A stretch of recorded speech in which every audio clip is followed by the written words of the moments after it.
আব্বার কাছে যেতে হবে। তো বিয়া করে নিলি তো আমার আব্বাকে বলবি। আব্বা গো আব্বা, মেয়েটি বিয়া করলে গো। মেয়েদের বিয়ে আছে কতি গো?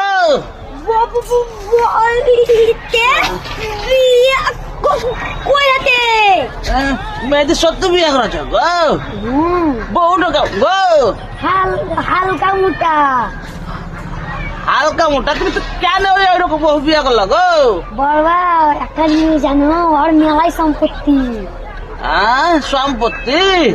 সম্পত্তির লোভে করেছি। তাই নাকি? হ্যাঁ। এবার তাহলে তো তুমি তাহলে আর কাজ মাজ করবা না গো? না, আমার তো এবার এনজয়। আব্বা তাহলে আমার বিয়ে তো দোকানে, আমিও এনজয় করবো।